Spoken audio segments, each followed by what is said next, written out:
আল্লাহ তাআলা ইব্রাহিম আলাইহিস সালাতু ওয়াস সালামের জীবনে কতগুলো ঘটনা ঘটাইলেন। সেই ঘটনাগুলোর একটি ঘটনা হলো, উনি যখন বাবেল থেকে সফর করছিলেন, তৎকালীন যুগে ইরাকের যে বাদশা ছিল, ওই বাদশা ছিল বড় বদমাইশ, বড় খারাপ। কোনো মানুষ যদি নিজের স্ত্রী নিয়ে সফর করত, তাহলে পথিমধ্যে সে ওই ব্যক্তিকে জিম্মি করে তার স্ত্রীর সাথে জিনায় লিপ্ত হতো। নাউজুবিল্লাহ। ইব্রাহিম আলাইহিস সালাতু ওয়াস সালাম নিজের স্ত্রী সারা, কি নাম, সারাকে নিয়ে সফর করছেন। আর সারা হচ্ছেন তৎকালীন যুগে পুরা দুনিয়ার সবচাইতে সুন্দরী রমণী ছিলেন হযরত সারা। এত সুন্দর মহিলা। বাদশার ছেলে চামুন্ডারা রাস্তায় দাঁড়ানো, বাদশাকে সংবাদ দিলেন যে আজমালুল আরব, আরবের সবচেয়ে সুন্দরী মহিলা নিয়ে একজন সুদর্শন মানুষ ওই রাস্তা দিয়ে যাচ্ছেন, আমরা কি তাকে নিয়ে আসব? বলেন, তো আর চাইলে কি নিয়ে আসো। তারা হযরত সারাকে নিয়ে গেলেন। যাওয়ার সময় হযরত ইব্রাহিম আলাইহিস সালাতু ওয়াস সালামকে জিজ্ঞাসা করলেন, উনি আপনার কি হন? উনি বলছেন, উনি আমার বোন হন। কি হয়? মাতুন না আপনারা দুনিয়ার শ্রীরামপুর নয়া বাজারের কোনো মানুষে যদি বউরে বোন ডাকিলেন, তো কি তুই বউ? মাতুন না আপনারা মাঝে মাঝে ফতোয়া জিগাননি, বলে জামাইয়ে রাগ করিয়ে উঠিয়া কইলিছেন, তুমি আমার বোন গো। মাতুন না আপনারা রাগে কইননি না, জীবনেও এমন কোন কথা মুখ দিয়ে বের করিয়েন না, নতুবা এই কথার ঝামেলা আছে, এই কথার সমস্যা আছে। এখন হযরত সারা ইব্রাহিম আলাইহিস সালাতু ওয়াস সালাম বললেন, উনি আমার বোন। আর সারাকে গিয়ে বললেন, তুমি টেনশন নিও না, আমি যে তোমাকে বোন বলেছি অসুবিধা নাই। আল্লাহর এই জমিনে আমি আর তুমি ছাড়া তো কেউ মুসলমানই না। আর দ্বিতীয়ত কোনো কোনো বর্ণনায় পাওয়া যায় হযরত সারা ইব্রাহিম নবীর চাচাতো বোনও ছিলেন। তো চাচাতো বোন হিসাবে বোনই। আবার যেহেতু এই দুনিয়াতে তুমি আর আমি ছাড়া কেউ মুসলমানও বর্তমানে নাই, তাহলে ইসলামী ভ্রাতৃত্বের বিবেচনায় তুমি তো আমার বোন। এজন্য হযরত সারাকে ইব্রাহিম বললেন, উনি আমার বোন। এরপরেও তারা সারাকে বাদশার দরবারে নিয়ে গেল। বাদশা যখন লুলুপ দৃষ্টিতে সারার সঙ্গে জিনা করার জন্য হাত বাড়ালো, আল্লাহ তাআলা হযরত সারার কারামত প্রকাশ করেছেন। সাথে সাথেই এই বাদশার হাতে প্যারালাইজ হয়ে গেল। হাত এমন ভাবে কাঁপতে শুরু করলো, সামনের দিকে আর বাড়াতেই পারে না, নিজেও সামনের দিকে অগ্রসর হতে পারে না। আল্লাহর বান্দা চিন্তা করলো, এই কঠিন পরিস্থিতি থেকে ওই মহিলা যদি দুয়া না করে, তাহলে আমার ওই পরিস্থিতি থেকে বের হয়ে আসার কোনো সুযোগ নেই। নিরুপায় হয়ে সারার সামনে কান্নারত অবস্থায় বললেন, আমি মাফ চাই তোমার কাছে, তুমি আমার জন্য দোয়া করো, আল্লাহ যেন আমার অবস্থার পরিবর্তন করে দেন। হযরত সারা আল্লাহর কাছে দোয়া করলেন, আল্লাহ তাআলা তাকে সুস্থ করে দিলেন। সুস্থ হওয়ার পরে আবার সারার দিকে কুদৃষ্টিতে তাকিয়ে সারা আলাইহিস সালাতু ওয়াস সালামের সাথে জিনা করার জন্য, বদতমিজি করার জন্য হাত বাড়াইল। আল্লাহ পাক আবার তার হাত অবশ করে দিলেন। আবার সারার কাছে নিরুপায় হয়ে দোয়া চাইল। সারা দোয়া করলেন, আল্লাহ তাকে সুস্থ করলেন। আবার সে সুস্থ হওয়ার পরে সারার সাথে সব ধরনের বদতমিজি করার চেষ্টা করলো। আবার তার হাত অবশ হয়ে গেল। নিরুপায় হয়ে সারার সামনে আত্মসমর্পণ করে দোয়া চাইল। দোয়া করলেন, আল্লাহ সুস্থ করে দিলেন। এইবার বিরক্ত হয়ে বাদশা বলে, যাও একে নিয়ে আমার সামনে থেকে, মানুষ লই আইসনি না শয়তান লই আইস। সুবহানাল্লাহ। মানুষ লইয়া আইসরি না জিন্নাত লইয়া আইসো, এর দিকে হাত বাড়াইলেই হাত অবশ্য হয়ে যায়, এটা মানুষ না জিন্নাত মনে হয়। সুবহানাল্লাহ। সারা চলে গেলেন, ইব্রাহিম নবী তো পেরেশান, কি হচ্ছে ভিতরে। হযরত সারা বললেন, কিছুই হয় নাই, আল্লাহ আমার পবিত্রতা রক্ষা করেছেন। বাদশাহ সারার এই কারামত দেখে হাজেরাকে হাদিয়া দিলেন। সুবহানাল্লাহ। কারে হাদিয়া দিছেন? বুঝা যায়নি মাত না আওয়াজ কম বুঝা যায়? পুরা বুঝা যায়। কারে হাদিয়া দিছেন? হাজেরারে। ফাআকদামাহা, হাজেরাকে হাদিয়া দিলেন। এখন প্রশ্ন হইল, হাজেরা কি ছিলেন? স্বাধীন কোনো মহিলা নাকি বাদী ছিলেন, দাসী ছিলেন? মুফাসসিরিনে কেরাম এবং মুহাদ্দিসিনে কেরামদের বেশিরভাগের মত হলো হযরত হাজেরা শুধু স্বাধীন মহিলাই ছিলেন না, কেউ তো বলছেন হযরত হাজেরা বাদশার মেয়ে ছিলেন, শাহজাদি। তো শাহজাদিকে হাদিয়া দিলেন। সারা হাজেরাকে নিয়ে আসলেন। বয়স তো কম হইল না। হযরত ইব্রাহিমের ঘরে কোনো সন্তান নাই, সারার ঘরে সন্তান নাই। সারা আর ইব্রাহিম দম্পতির ঘরে এখন পর্যন্ত কোনো সন্তান নাই। সন্তান যেহেতু নাই, স্বামীর মনে মনে একটা সন্তান যদি হইতো, স্ত্রীরও মনে মনে একটা সন্তান যদি হইতো, কতই না ভালো ছিল। কোনো সন্তান তো আর হয় না। সারা নিজের থেকে প্রস্তাব দিলেন, আমাকে বাদশাহ যেই হাজেরা যেই বালিকাকে হাদিয়া দিয়েছেন, আমি ওই বালিকার সাথে আপনাকে বিয়ে পড়াইয়া দিতে চাই। সুবহানাল্লাহ বলেন। বিয়ে হই যায়, আর সুবহানাল্লাহর আওয়াজে বোঝা যায় কোনো খুঁজই নাই আপনারা। আরো জোরে সোরে। হযরত হাজেরা উনি বালিকা, তাও হাদিয়াকৃত। কেউ তো বলছেন শাহজাদি, কেউ তো বলছেন স্বাধীন একজন মেয়ে, উনাকে হাদিয়া দিয়েছেন। সারা বলেন, আমি হাজেরাকে আপনার সাথে বিয়ে পড়াইয়া দিলাম। আপনার স্ত্রী হচ্ছেন হাজেরা। আল্লাহ পরওয়ারদিগারে আলম এই হাজেরার গড়েই ইব্রাহিম নবীর প্রথম সন্তানের জন্ম দিলেন। বলেন নাম? মাশাআল্লাহ। কি নাম? হযরত ইসমাঈল আলাইহিস সালাতুস সালাম। কিতা মনে করেন আপনারা, সারার ঘরে এতদিন থেকে সন্তান নাই, আর হাজেরাকে যাকে উনি বিয়ে পড়াইয়া দিলেন, ওই হাজেরার ঘরে সন্তান। মহিলা হিসাবে একটু না হইলেও মনে মনে কিছু আশার কথা নিনা না মাতেন না আপনারা? মনে মনে তো একটু আসলো, আরে আমার একটা সন্তান হইল না, আর হাজেরার ঘরে সন্তান হইল। মনে মনে একদিকে তো আল্লাহর শুকরিয়া আদায় করছেন, কিন্তু শেষ পর্যন্ত নারী তো আর নিজের অসম্পূর্ণতার কথা তো সবসময়ই স্মরণ হয়। কার না স্মরণ হয়? সবারই তো স্মরণ হয়। যদিও অন্যের এই প্রাপ্তির ব্যাপারে হিংসা নাই, কিন্তু নিজের অপ্রাপ্তির একটা কষ্ট আছে না নাই? নিজের অপ্রাপ্তির একটা কষ্ট তো আছে। অন্যের প্রাপ্তির ব্যাপারে কোনো হিংসা থাকে না, কোনো হিংসা নাই, কোনো হিংসা নাই মনে করেন, কিন্তু নিজের অপ্রাপ্তি, নিজের অসম্পূর্ণতার একটা দুঃখ আছে না নাই? একটা দুঃখ আছে। সারার মনটা আগে তো ছিলেন, আচ্ছা সন্তান নাই, ইব্রাহিমও বাপ না, আমিও মা না। এখন উনি তো মা ঠিকই না, ইব্রাহিম তো কি হয়ে গেলেন? বাবা হয়ে গেলেন। সারা পড়ে গেলেন একা।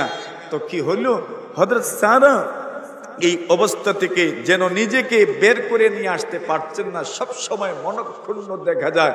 আর ওই সময়ই আল্লাহর পক্ষ থেকে হুকুম আসলো, ও ইব্রাহিম, তোমার সন্তান এবং তোমার স্ত্রীকে আর তুমি তোমার এলাকায় রেখো না, ইরাকে রেখো না, বাবেলে রেখো না, বরং তুমি তোমার সন্তান আর তোমার স্ত্রী সহ হিজরত করো।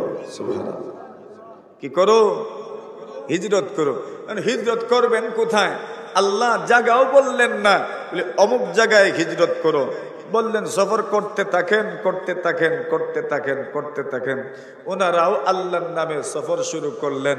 সাথে আর কি বা ছিল, একটা ব্যাগের মধ্যে থলির মধ্যে কিছু খেজুর ছিল আর একটা পানির পাত্রে কিছু পানি ছিল, বাস এতটুকুই।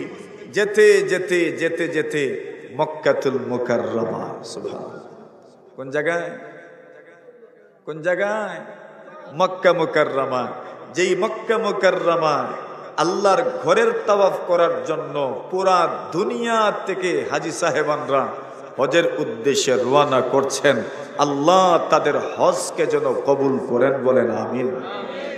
সেই মক্কাতুল মুকাররমায় আল্লাহর হুকুমে হাজেরা আর ইসমাইলকে রেখে আসবেন। এখনো ইসমাইল কুলের শিশু, দুধের শিশু, দুধ পান করেন, কুলে থাকেন, হাঁটতে পারেন না, বসতেও পারেন না। হযরত হাজেরা আর ইসমাইলকে দুজনকে রেখে আসবেন আল্লাহর ঘরের পাশে। রেখে তো আসছেন আল্লাহর ঘরের পাশে, দূরে একটা টিলার মধ্যেই আল্লাহর ঘর। ওইটা ওই দিন পর্যন্ত ঢাকা ছিল মাটি দিয়ে। আর একটু দূরেই এক পাহাড়ের পাদদেশে হযরত হাজেরা এবং ইসমাইলকে রেখে আসলেন। আল্লাহ পরওয়ারদিগারে আলমের হুকুমে ইব্রাহিম নবী তো চলে আসছেন। পিছন থেকে হাজেরা জিজ্ঞাসা করলেন, যাও হো, সুবহানাল্লাহ, তো ইয়া যাও হো। হযরত ইব্রাহিম আলাইহিস সালাতু ওয়াস সালাম আর কোনো উত্তর দেন না।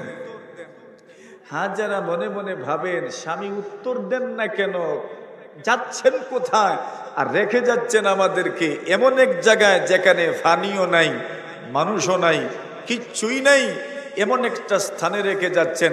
বাস একটা গাছের নিচে আমাদেরকে রেখে যাচ্ছেন। জিজ্ঞাসা করলেন কোথায় যাচ্ছেন, উনি কোনো উত্তর দেন না। আইনা তাযহাবু ওয়া তাতরুকুনা, যাচ্ছেন কোথায়, আর এমন একটা ভূমির মধ্যে আমাদেরকে রেখে যাচ্ছেন যে স্থানে কোনো মানুষ নাই, কোনো মানুষ নাই, গাছ নাই, পানি নাই, কিছুই নাই, কোনো উদ্ভিদ নাই, কোনো গাছ নাই, কোনো পানি নাই, কোনো মানুষেরও বসবাস নাই, এমন একটা স্থানে আপনি আমাদেরকে রেখে যাচ্ছেন। ইব্রাহিম নবী কোনো উত্তর দেন না, পিছনে ফিরে তাকানো না। এমন সময় হাজেরা আলাইহিস সালাতু ওয়াস সালাম ইব্রাহিম নবীকে ডাক দিয়ে বলেন, ওগো আল্লাহর নবী ইব্রাহিম, আপনি যে আমাদেরকে রেখে যাচ্ছেন, ওইটা কি আপনার মন মতো, আপনার মনের চাওয়ায় রেখে যাচ্ছেন, নাকি আল্লাহর হুকুমে রেখে যাচ্ছেন? এমনিতে ইব্রাহিম আলাইহিস সালাতু ওয়াস সালাম জবাব দেন, আমার মন মতো রেখে যাচ্ছি না, বরং আমি আমার মহান আল্লাহর হুকুমে রেখে যাচ্ছি। কার হুকুমে? আচ্ছা, এই কথাটা শোনার পরে হযরত হাজেরার প্রতিক্রিয়াটা কেমন ছিল? হাজেরা জবাব দিলেন, আল্লাহর হুকুমেই যদি রেখে যান তাহলে যাইতে থাকেন, কোনো অসুবিধা নাই, আল্লাহ আমাদেরকে ধ্বংস করবেন না। ঈমান দেখেন, এক মহিলার ঈমান, তাও কেমন মহিলা, দুগ্ধ পানকারিনী, শিশুকে দুধ পান করাচ্ছেন এমন একজন মহিলা, যেই মহিলার জবান থেকে বের হয়েছে আল্লাহ আমাদেরকে কি করবেন না।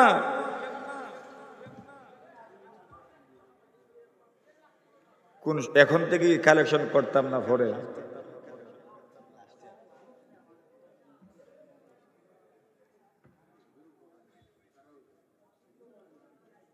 হযরত হাজেরা বললেন, ইদাল্লা ইউযায়্যুনাল্লাহ, আল্লাহ আমাদেরকে ধ্বংস করবেন না। তো আল্লাহ ধ্বংস করবেন না, ইয়াকিন তো দেখেন, বিশ্বাস তো দেখেন, ঈমান তো দেখেন, একজন মহিলার ঈমান, তাও কুলের শিশু সাথে। ইব্রাহিম আলাইহিস সালাতু ওয়াস সালাম বলেন, আমি আল্লাহর হুকুমে রেখে যাচ্ছি। হযরত হাজেরা বলেন, আল্লাহ পাক আমাদেরকে ধ্বংস করবেন না। ইব্রাহিম তো বুকে পাথর বেঁধে চলে এসেছেন, কিন্তু সন্তানের মহব্বত সব বাবার অন্তরে আছে না নাই? সব বাবার অন্তরে আছে। আর স্ত্রীর মহব্বত স্বামীর অন্তরে আছে না নাই? দেখে যাচ্ছেন জনমানবহীন এলাকায় হযরত ইব্রাহিম আলা নবিয়িনা আলাইহিস সালাতু ওয়াস সালাম একটু দূরে যাওয়ার পরে পাহাড়ের অপর পাশে গেলেন। ওই দিক থেকে আর হাজরাকে দেখা যায় না, সন্তানকেও দেখা যায় না। এইবার ইব্রাহিম আলাইহিস সালাতু ওয়াস সালাম চেহারাটা ফিরাইলেন আর দোয়া করলেন, আয় আল্লাহ, আমি আমার পরিবার পরিজন, আমার সন্তান, আমার স্ত্রী এমন একটা এলাকায় রেখে যাচ্ছি যে এলাকাতে কোনো উদ্ভিদ নাই, কোনো ঘাস নাই, কোনো গাছ নাই, কোনো ফল ফসল নাই, কোনো মানুষ নাই।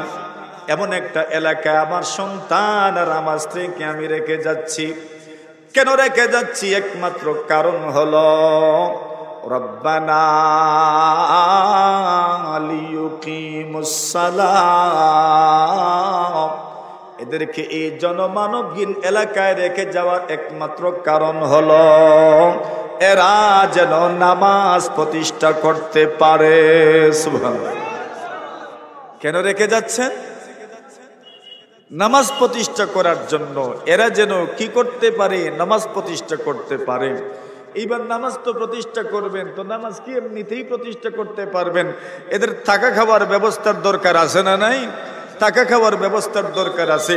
ইব্রাহিম আলাইহিস সালাতু ওয়াস সালাম দোয়া করলেন, আয় আল্লাহ, দুনিয়ার বিভিন্ন অঞ্চলের মানুষদেরকে আপনি মক্কায় বসবাস করার জন্য এদেরকে মানসিকভাবে আপনি প্রস্তুত করে দেন।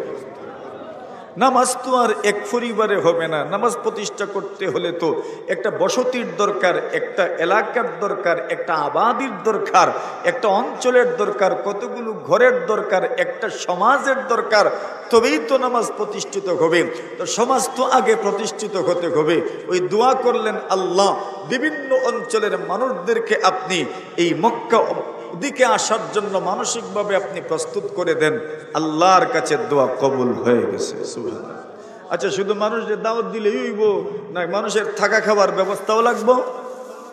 দোয়া করলেন, আল্লাহ, এই শহরটাকে শান্তির শহর বানায়া দেন, আর এই শহরে যারা বসবাস করার জন্য আসবে আপনি তাদেরকে ফল মূলের রিজিক দান করেন। সুবহানাল্লাহ। ওই দোয়া হইল, ফলের রিজিক দিয়েন আল্লাহ, শান্তির শহর বানায়া দিয়েন, অশান্তি যেন না হয়, বসবাস করতে যেন কষ্ট না হয়। দোয়া করলেন ইব্রাহিম নবী। দোয়া কবুল নিনা না? মাতন্না আপনারা দোয়া কবুল নিনা না? এজন্য উলামায়ে কেরাম, মুরব্বী, আমাদের প্রত্যেকের জন্য দোয়া করা দরকার, আল্লাহ আমাদের দেশকে যেন শান্তির দেশ বানায়া দেন। কিসের দেশ? শান্তির দেশ। দেশে যদি শান্তি থাকে না তো বসবাস করার উপযোগী থাকে না। শান্তি হইল বসবাসযোগ্য শহরের প্রথম বৈশিষ্ট্য হচ্ছে এই শহরে শান্তি থাকতে হবে, নিরাপত্তা থাকতে হবে। হযরত ইব্রাহিম নবী দোয়া করেছেন, আল্লাহ নিরাপত্তার শহর বানায়া দেন, শান্তির শহর বানায়া দেন। আল্লাহ শান্তির শহর বানিয়েছেন, নিরাপত্তার শহর বানিয়েছেন। এক হাজেরা আর এক ইসমাইল, আল্লাহ তাআলা তাদেরকেও তো নিরাপত্তা দান করেছেন। সুবহানাল্লাহ। কে? আল্লাহ নিরাপত্তা দিয়েছেন। হাজেরা আর হযরত ইসমাইল, এখন পানি যাচ্ছিল তাও শেষ, খেজুর যাচ্ছিল তাও শেষ। হযরত ইসমাইলের পানির পিপাসা এই পরিমাণ লেগেছে, কিতাবুল আম্বিয়ার মধ্যে ইমামে বুখারী রাহমাতুল্লাহি আলাইহি হযরত ইব্রাহিম আলাইহিস সালাতু ওয়াস সালামের আলোচনায় এই হাদিস উল্লেখ করেছেন। হযরত ইসমাইল, আপনার পেট গেলা কই আমরার ভাষায়, এটা সহজে আমরা বুঝতাম পারমু। আমরা ছোট ছোট গুরু তাইনতে কিতা দেন মাথুন না আপনারা।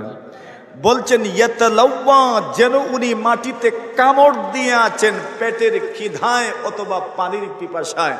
মায়ের তোমার সহ্য হয় না, মা এক পাহাড় থেকে আরেক পাহাড়ে দৌড়াদৌড়ি শুরু করলেন। সাফা পর্বতের চূড়ায় গেলেন, দেখতে লাগলেন কোনো দিকে কোনো মানুষ দেখা যায় কিনা। কোনো মানুষ কি আর খুঁজে পান না। নামলেন, মারুয়া পর্বতে গেলেন, দেখলেন কোনো মানুষ পাওয়া যায় কিনা। এখানেও কোনো মানুষ নাই। হযরত হাজেরা আবার নামলেন, 7 চক্কর দিলেন 2 পাহাড়ের মধ্যখানে। এজন্য হযরত হাজেরার ওই আমলটাকে আল্লাহ কিয়ামত পর্যন্ত স্মৃতি হিসাবে রেখে দিলেন। হাজী সাহেবানরা হজে গেলে এই 2 পাহাড়ের মধ্যখানে 7 চক্কর দেন। কত চক্কর? 7 চক্কর। হযরত হাজেরার ওই আমলটা আল্লাহর কাছে এত পছন্দ হয়েছে, আমলটাকে আল্লাহ তাআলা স্মৃতি হিসাবে রেখে দিলেন। হাজেরা 7 চক্করের পরে যখন ইসমাইলের কাছে আসলেন, আসার পরেই দেখেন ইসমাইলের কাছেই একজন ফেরেশতা উপস্থিত। আর জোরে কোন আল্লাহর ফেরেশতার আইন নেই, মাতুন না আপনারা।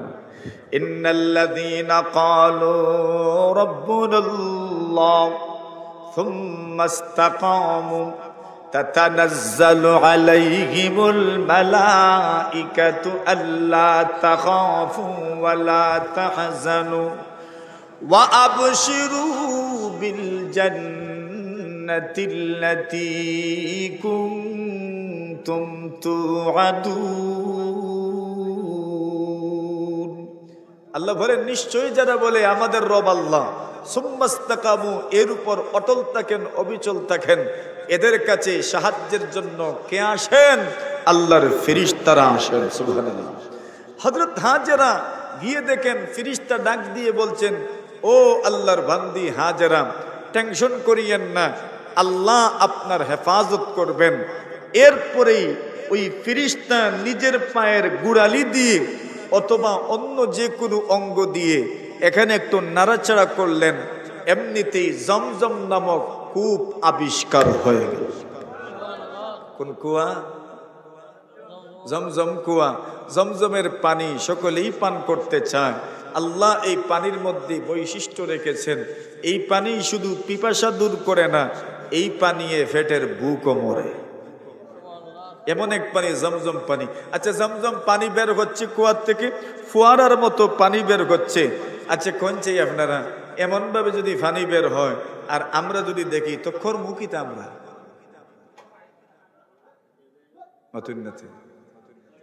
পানি বর্তা নেই কিচ্ছু, কেমনে বরবা মাতুন্নাতে কিতা দিয়া? কুরু দিয়া পানি ভরবেন। কেন ভরবেন? যে পানি ভরার না ফ্যান লাগবে না। পানি ভরার কারণ হইল ফ্যান লাগবে না। পানি কেন ভরবেন? বলে পানি যদি জমা না করি তো পান করব কেমনে? পানি যদি জমা না করি তাহলে সংরক্ষণ করব কেমনে? এজন্য কুরু দিয়ে হযরত হাজেরা পানি ভরতে লাগলেন। আল্লাহ তাআলা ইসমাঈল আলাইহিস সালাতু ওয়াস সালামের আম্মা জানের উপর রহম করুন।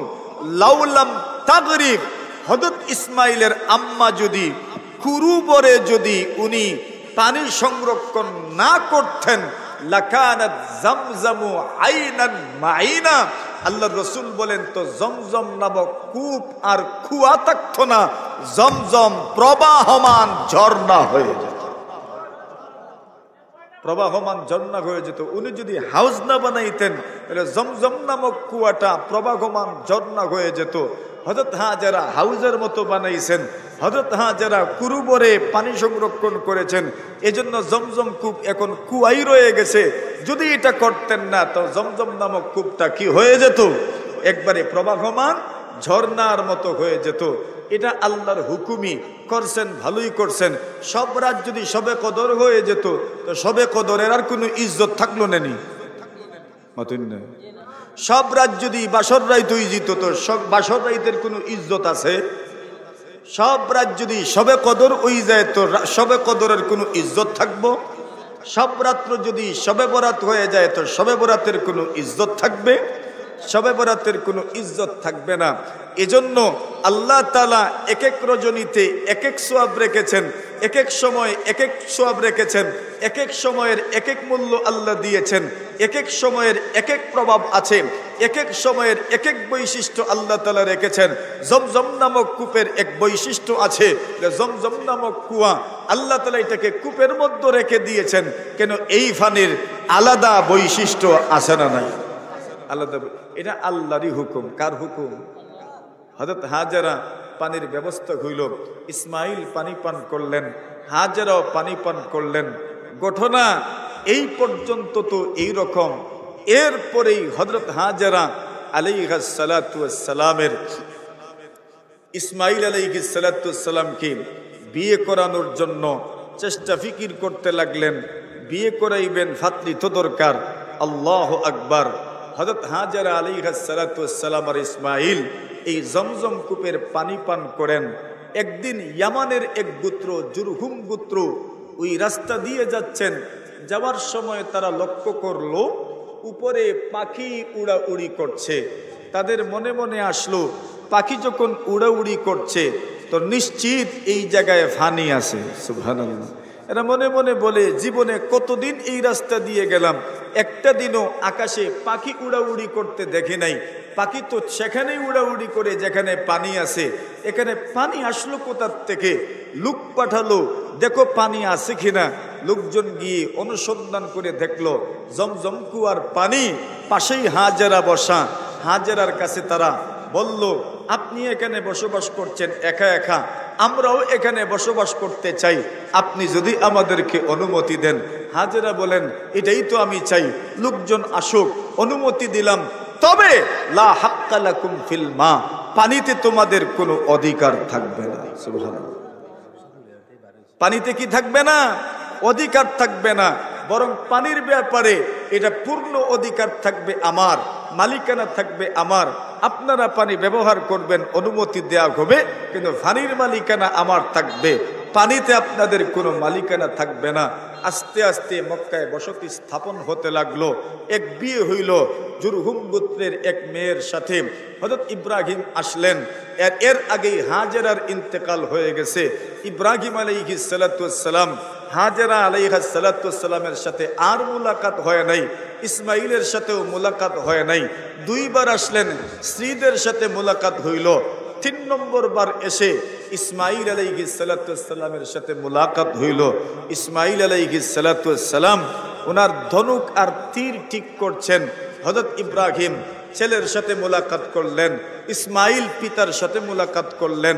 ছেলে দীর্ঘদিন পরে পিতার সাথে সাক্ষাৎ করলে যেমন হয়, পিতা দীর্ঘদিন পরে ছেলের সাথে সাক্ষাৎ করলে যেমন হয়, এই ভাব সেখানে স্পষ্ট হইল, এই ভাব সেখানে প্রকাশ পেল। হযরত ইব্রাহিম আলাইহিস সালাতু ওয়াস সালাম ইসমাইলকে বললেন, ইসমাইল, আল্লাহ আমাকে আদেশ করেছেন আল্লাহর ঘর নির্মাণ করার জন্য। কিসের জন্য? আল্লাহ আমাকে আদেশ করেছেন আল্লাহর ঘর নির্মাণ করার জন্য। এক টিলার দিকে ইঙ্গিত করলেন আর বলেন, ওইখানে আল্লাহর ঘর নির্মাণ করতে হবে।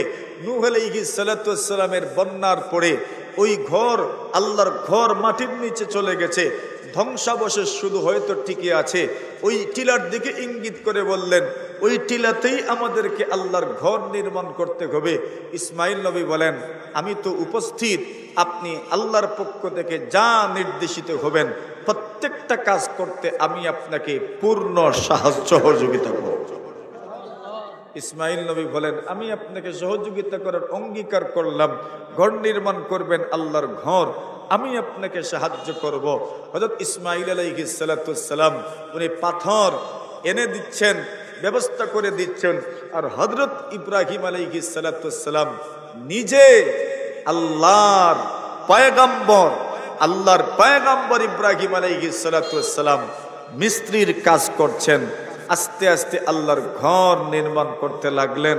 নির্মাণ করতে করতে করতে করতে করতে অনেক উপরে যখন উঠে গেল, এখন আর নিচের থেকে কাজ করতে পারেন না।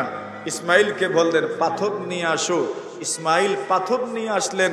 ওই পাথর যেই স্থানে ছিল, যেই স্থানে দাঁড়িয়ে আল্লাহর ঘর নির্মাণ করেছেন, ওই স্থানকেই মাকামে ইব্রাহিম বলে।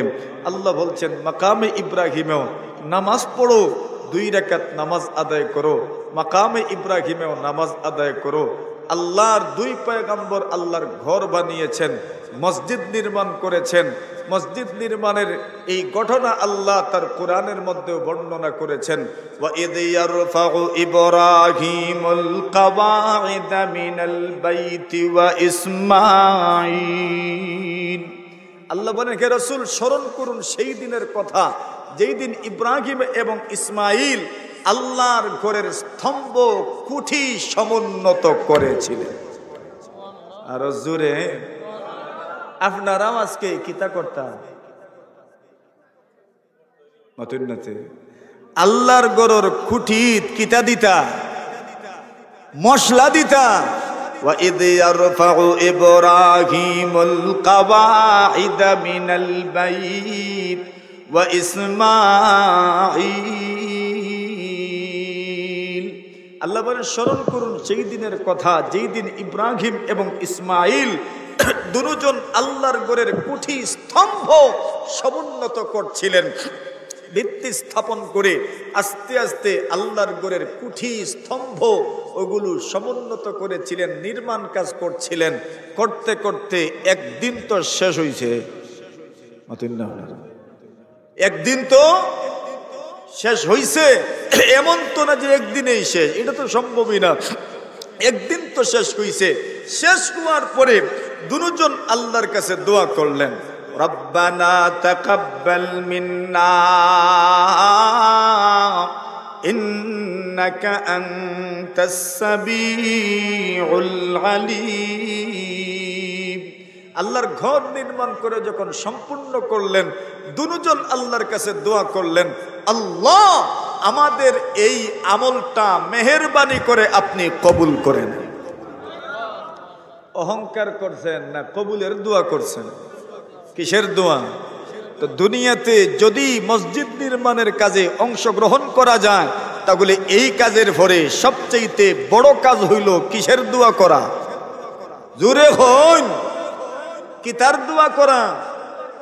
ইব্রাহিম আর ইসমাইল দুজন নবী, নবীদের কাজে তো কোনো ভেজাল নাই, ইখলাসের কোনো ঘাটতি নাই, ইখলাসের কোনো কমতি নাই, ইখলাসের কোনো ত্রুটি নাই। এরপরও দুজন দোয়া করছেন, রব্বানা তাকাব্বাল মিন্না ইন্নাকা আনতাস সামিউল আলিম। আল্লাহ কবুল করে নাও, কবুল করে নাও, কবুল করে নাও। নিশ্চয় আপনি সবচেয়ে বেশি কবুল করনে ওয়ালা, শুননে ওয়ালা, আপনি সবচেয়ে বেশি অন্তরের ব্যাপারে জাননে ওয়ালা। কি তার দোয়া? মাতুন না আপনারা জোরে কোন রে বউ, কবুল করার দোয়া। সুতরাং 500 টাকা যদি দিতে পারেন, তাহলে কিসের দোয়া করা দরকার? কবুলের দোয়া। সিমেন্ট 1 বস্তা দিতে পারলে কিসের দোয়া করা দরকার? কবুলের দোয়া। দিলে পরে ফায়দা কি? আগে বলা হয়েছে। আসেন এরপরের দোয়া, রব্বানা ওয়াজআলনা মুসলিমাইনি লাক। আল্লাহ শুধু ঘর বানাইলাম এটাই শেষ না, ওয়াজআলনা মুসলিমাইনি লাক, আপনার হুকুম মানতে পারবো, আপনার আনুগত্য স্বীকার করার তৌফিক আমাদেরকে দান করো। আল্লাহর হুকুম মানার জন্য তৌফিক চাওয়ার দরকার আছে না নাই? শুধু এই দুইজনেই তৌফিক চাইলে হবে না, দুজন এরপরের দোয়া করছেন, ওয়া মিন যুররিয়াতিনা উম্মাতাম মুসলিমাতাল লাক। আয় আল্লাহ, শুধু আমাদেরকে আপনার হুকুম মানার যোগ্যতা দিলে হবে না, শুধু আমাদেরকে আপনার হুকুম মানার মতো তৌফিক দিলেই হবে না, আমাদের ভবিষ্যৎ প্রজন্ম থেকে আপনার হুকুম মানার মতো মানুষ তৈরি করে দাও। এই দোয়া হইল ভবিষ্যৎ প্রজন্মের দোয়া। একদল মসজিদ নির্মাণ শুরু করে যাচ্ছেন, দোয়া করা দরকার ওই সময়, আল্লাহ আমাদের পরে এমন একদল মানুষ তৈরি করে দিও যারা মসজিদের রক্ষণাবেক্ষণ করবে, মসজিদ আবাদ করবে, মসজিদের খেয়াল করবে।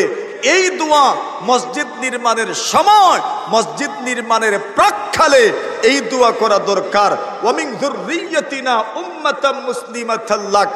এরপরে দোয়া করছেন, ওয়া আরিনা মানাসিকানা ওয়া তুব আলাইনা ইন্নাকা আনতাত তাওয়াবুর রহিম। দুজন দোয়া করছেন, আল্লাহ ওয়া আরিনা মানাসিকানা, হজ কেমনে করতে হবে, উমরা কেমনে করতে হবে, হজের বিধান কি, উমরার বিধান কি, সেই বিধিবিধানগুলো আমাদেরকে আপনি শিখিয়ে দেন। ওয়াতুব আলাইনা, আমাদের সব ধরনের অসংলগ্নতা আপনি মাফ করে দেন। ইন্নাকা আনতাত তাওয়াবুর রহিম, নিশ্চয় আপনি বড় তওবা কবুল করনেওয়ালা দয়াবান। সুবহানাল্লাহ। দোয়া কোন সময় করছেন? কোন সময় দোয়া করছেন? মাতুন না আপনারা ঘর বানাইয়া, তাহলে কিতাব বুঝা গেল ঘর বানানোর পরে দোয়া হইতো নি না। ঘর বানানোর সময় দোয়া হইতো নি না। কিসের দোয়া? প্রথম দোয়া কবুলের দোয়া, 2 নম্বর দোয়া হুকুম মানার তৌফিক চাওয়া, 3 নম্বর দোয়া ভবিষ্যৎ প্রজন্ম থেকে আল্লাহ এমন মানুষ তৈরি করে দেওয়া। আজ এখানে যারা আছেন, যারা কষ্ট করছেন, সম্মুখ পানে আমার ধানে ভাবে, এদের প্রজন্ম, এদের ভবিষ্যৎ প্রজন্ম, এদের রেখে যাওয়া কিছু মানুষ আল্লাহর জমিনে সব সময়, সব জায়গায়, সব এলাকায়, সব মহল্লায় এমন কিছু মানুষ থাকার দরকার নেই না। এটা কার কাছে দোয়া করা লাগে? ওমিন যুররিয়াতিনা উম্মাতাম মুসলিমাতাল লাক, আল্লাহ আমাদের ভবিষ্যৎ প্রজন্ম থেকে এমন মানুষ তৈরি করে দিও। সৈয়দ সাহেবের পক্ষ থেকে নিয়ে যাও, আমার সৈয়দ সাহেবের পক্ষ থেকে নগদ 500, খুশি নি আপনারা?